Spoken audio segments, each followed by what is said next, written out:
Hey, today we're having EXSIN not so live, Phil, because Not so live. you have a big appointment tomorrow morning to take care I of the world. do. And I'm going to be with city managers all morning, so that should be Woo! interesting. You I'm want to super trade? excited. Hey, huh? You want to trade? No, no, I do not want to trade. So today we're going to talk about something because it just happened to Phil and I in the last. And salespeople that go too far, you're burning the bridge, you're killing the relationship. So we're going to talk about why you're pissing people off and how not to do that. And part of that, Bill, I'm going to give this to you. This is a handoff with an easy one for you. Part of it is you need to be self-aware. Oh my Lord. I mean, we literally just got off a call with a vendor that's a vendor for us, right? And we're excited about we've got some books coming out, and this is our publisher, and we're just sitting there going, oh my Lord. I mean, this has just been, but you just they don't know who, and I called Dave, what was it, 2 weeks ago? My head was about ready to Yeah. explode. I said, Dave, this is killing me. This is absolutely killing me. We got to figure this out. But and believe me, I'm not subtle with my. I mean, where I sat, Dave. Is that a fair statement with body language? Absolutely, and it's fairly easy to read. I think the interesting thing about today was I felt like I was, hey, but you can have more for If you want more, 59. you can have more. I'm like, dude, we're writing a book. How? I mean, we'll get you with influencers and we'll do that. I'm like, dude, look Chill at out. us. Right. Look at us. Know your customer. Uh, The young man was. I mean, he was a nice young man. He was doing. Very He was nice reading young his man. script like he was supposed to. Like his boss told him to. I appreciate it. Yeah. But if you're a boss and you're doing that to your people, stop Yeah. it. Stop. You know what's Connect, build a cool? relationship. Now, what's cool is we just had a great luncheon where we were We did. invited as speakers for a ladies' business organization. We were able to go speak with them, and it was awesome. Had a great crowd and great people there, and a lot of great questions and some really good conversations after the fact. And there's two things that always come out to me whenever we speak for professional women's groups. Number one, women are smarter than men. That it does not take very long to figure that out. They do not let Much their ego get in the way. Yeah. They do not let their ego get in the way. They're all about getting things accomplished. Two takeaways from today's group. I had one lady come up to me. She actually said it. She no longer has her business. She's a retiree, but she said, "My ego cost me my business." And when Mm-hmm. she shared that, I was like, "Oh, first of all, just hits you right in the Heartbroken. Yeah. heart." Yeah. But then she grabbed me afterwards and explained me the backstory. She was in the transportation industry, an industry that is very much driven. It's a male dominated Yep. industry. Yes, it is. And she said, I was so busy trying to prove to them that I could do whatever a man can do, and being upset about the fact that the way they would talk to me and stuff. Mm-hmm. She said, I had an opportunity to sell out to a large national organization, and they wanted to retain me as a high level leader. And my ego would not allow me to do that because my name would no longer be on the business. Well, that's not good. Yeah, and then fast forward, she ends up she says no to the deal. Things happen in the industry, business goes away. So, and then the other thing was I had somebody comes up to me and said, I work with my spouse. I realized after talking to you today, I need to fire my spouse. How do I do that? Yeah, first of all, I Just said, for the spouse out there that may be watching this, I was not a part of that conversation. I don't know anything about this. I will not. I am not and, getting in the. That's a and I personal thing. That's hard, and I right? well, Dave, how many times have we had to tell our customers? Now we're not marriage counselors. No. We don't do that. Yeah, no. No. Great couple, but it was tongue in cheek. But what it was about processes and following processes Yeah. and following procedures and just all the stuff. And again, that's about being self-aware, right? But it was really an interesting deal. We got to talk to this room full of really outstanding professional women, leaders and business owners. And then we go immediately to this vendor conversation where we're sitting there going, okay, we literally just spent a good segment of time talking about being authentic, knowing your audience, being self-aware, all this stuff. And this young man is none of those things. And Absolutely more none of those well, things. and more importantly, know which bucket you figure out real fast which bucket they fit in, so you know how to approach them and adjust your approach. You said that this morning in a sales meeting. You Yeah. know, Yeah. Yeah. With our client. Yeah. today may not be the day to close the $500,000 deal. Right. Today may be the day where you have coffee, or today may be the day you sell them an entry level product, right? Yep. But you Yep. stop pissing off your potential customers because you're trying to sell them something they don't want. I mean, now I don't know that car dealers do this anymore. I haven't bought a car in a while, but back in the day, years ago when I bought my last car, you know, it was a horrible experience because I just have people in my throat. I'm like, that is not who I am. I am not going to buy from you if you're that way to me. I am going to go Right. find somebody that's nice and hangs out and wants to. I'll tell them what I want. This is what I'm looking for. Can you do it? Yes or no? Well, I If you love can't, what that's you cool. said today. I love what you said to our publisher today. Said because they were talking about printing costs and getting first run of books, and Dave goes, "Well, I just Googled something and saved ourselves $6 a book, so you might want to look at that again." And they're like, "Oh, okay, yeah." I mean, it's just not being prepared, and to be quite honest, if you're more worried about what you're selling and what's in it for you than you are getting somebody a good outcome. Dave knows this about me, and I know this about Dave. If somebody's straightforward and honest about me with me and says, "Hey, this is our price and this is why," because yeah, you can go get it cheaper on the surface, but we also do this, this, this, and this. That value add. I don't mind. You don't have to be the cheapest person. To me, it's about value. What am I really getting? What's the real cost of your services? Not what's the price, but what's the real cost of your services? And that's something that I think a lot of people confuse. They confuse cost and price, and they confuse value, and to be quite frank, a pitch. And I Yeah, think in the face to face interaction, people want to get the upsell. I get that, but how you handle that could be the difference between getting the whole deal or getting no deal. yeah, yeah. I mean, because this Because guy today was well, terrible. I was like, dude, you're my killing me. body language immediately goes, "What's wrong?" And I was like, "What do you mean? What's wrong?" This is what I've been frustrated about for the last three You weeks. told me I was going to pay X for a book. Yeah, You told me I yeah, was going to pay X for a book. Now you're telling me to get the book, yeah, I got to do A, B, and C and pay this much more, and then I got to do this and this.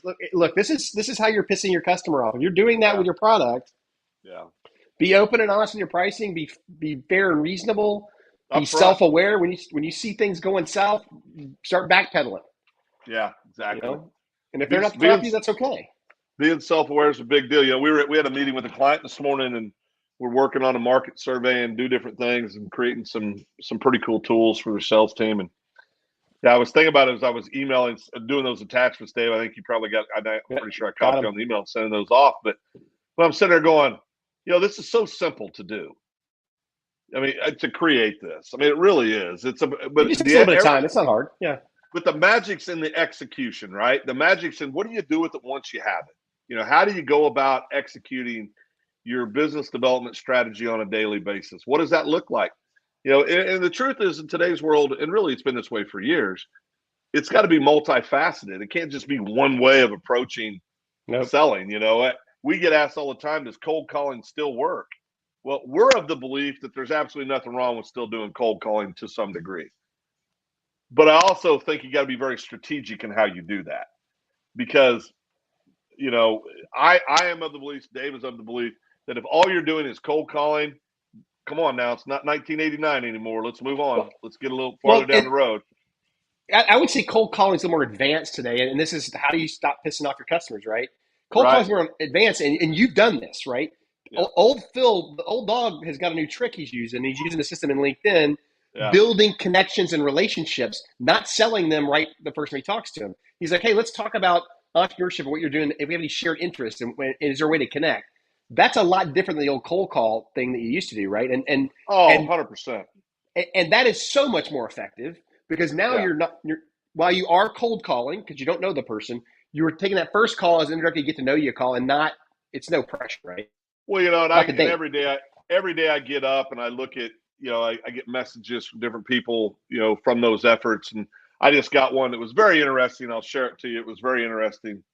And it said, please submit proposal to see if we should be spending any time together beyond the connection. My reply was, I don't have anything to propose to you. I genuinely like to meet entrepreneurs, get to know them. Basically said, hey, I'm not trying to pitch you anything because I'm not. Yep. I don't know if I even want to pitch them anything at that point. I'm just trying to get to know them. And But I they're think, so inundated with that. They're so overwhelmed by people doing correct. that. It happens to me all the time. I'm like, Yeah, okay, happens to you all need of us. sales training because Yep, I don't want to talk to you anymore. If you want to connect and see how we can work together or help each other, awesome. correct, If you want to sell me correct. something, I'm out. Yeah, we're done. We're done. So, Yeah. but again, being effective in sales is about activity. It is about consistency, and it's about being self-aware and understanding who you're talking to.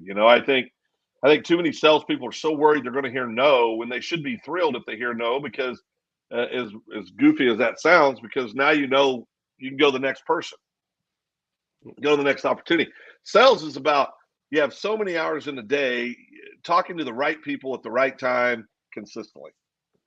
I mean, it's not, there's no magic formula to it. There's no magic potion. Although there's people out there that try to sell magic potions, there's no magic potion to it. It's about consistency and being self-aware and being transparent and educating people and saying, hey, this is what I do. This is why I do it. This is how I help people. Can you talk to me a little bit about what are maybe your two or three biggest problems you face in your business? It's helping find common ground so that you can then zero in on ways you can help somebody get better. Yeah, and I think as you're building your drip email campaigns for your marketing, and as you're connecting on LinkedIn, and as you're using Facebook, remember what we're saying, because this is about not pissing off your customers. So if you want to have an intro, hey, I'm Dave Evans, or I'm Phil Nichols, and this is where we are, and this is what we do, and here's a free thing to take to download. You can use, have fun with it, and I'll send you. I'm going to send you three more things because I want you to get to know what we do, so you understand who we are. And if you don't like us, that's cool. But if you do like us, let's have a conversation. Let's hook up over a phone call. All of your Correct. conversation should take that approach unless the client dictates otherwise. Yeah. And that's the whole thing. What Dave said at the end is very critical. Unless the client dictates otherwise. I mean, it's a lot like being in, when you do this, when you're prospecting, and somebody says yes, or you're able to get in and go see somebody, right? Go visit somebody. If you're going into their home, whether it's via LinkedIn and a Zoom meeting or a physical meeting or whatever, you're going into their world, you'll have some manners. If you go over to somebody's home, you don't go over and kick your feet up on the coffee table the first time you've ever been over there. And I mean, have some manners. Listen to, follow some etiquette. I mean, it's not being fake, it's not being phony, it's being polite. Just listen to them. What do you need? If somebody tells you I'm not in the market for this, what's the worst thing you can do? Try to sell them. Try to sell them. Hey, There's awesome. no, You're at the market. Phil, we share this around time, but Phil is really good at this. He goes, hey, man, that's awesome. So let's talk about what you do. You have kids, they play sports. Let's get to know yeah. each other, and I'll come see you in another couple months. I mean, bottom line is it's never no, it's no right now, but there's a right way to go about doing that. Yeah. And if all you're doing is trying to close somebody, and believe me, there's people out there trying to sell books and sell programs and telling people, oh, I can increase your sales. You're going to go from making $0 to make $1,000,000 in the next 9 months. Well, okay, cool. That's great. I mean, not true, but that's great. That's great. Well, I mean, just beware of that stuff. and what is interesting, what is true is consistent activity Yeah, with a top 60 list with a targeted client base that fits your avatar, where you're consistently reaching out to them every day. Now, if you want to increase your sales, that actually does work. it Consistent does work. performance on a day in, day out basis does prove. We've proven it time and time again. And but it requires work. There's no magic potion. There's no formula. There's no secret sauce. It's consistent activity at your target market on a day in, day out basis. Is that Yeah, accurate? that's accurate. You got to get up and do it every day. You got to get up and do it every day. I mean, one of the things that we see running our business is, it's all about management of your time, management of your day, management of because really your time is your greatest, you're absolutely your greatest resource you have, and balancing that with, in our case, client meetings and Zoom calls and just all the stuff we need to do to deliver for our customers. That's the challenge for us, is how do we deliver? How do you balance all that to make that happen? But having a process you follow where you consistently are doing that email blitz, doing those Zoom calls, having your sales funnel inside LinkedIn or whatever sales funnel you use, doing that every day. every day, asking for referrals, telling people what you do, doing Facebook ads if you do Facebook ads, doing LinkedIn ads if you do LinkedIn ads, doing Google, doing YouTube videos, doing whatever, do Facebook Lives, do whatever, to help people find you, to understand how you may be able to help them. I mean, that's the name of the game. And you don't need to apologize for that. And the second piece is if you're doing automated stuff, make sure you're looking at open rates on emails and who's opening your emails, and make sure once you see them opening it 4 or 5 times, you call them because they're hot. They're a warm prospect. That's somebody that's really coming back and looking at what's going on. No doubt. No doubt. So Phil, Dave, you got a big day tomorrow. I got a big day tomorrow. I'm sure we'll pull through okay. And you're gonna go hang out with city managers. You're gonna go hang out with city managers, which I know a few of them. They're pretty fun. A few of them are pretty fun. I think it's going to be a good day. It's a great opportunity to get to know city managers, tell them about what we do, get to learn more about what they need help with. So it's pretty cool. Yeah, exciting stuff. So if you watch this today, it's not so live. You left not so live. I'll respond as I get out of meetings in the morning.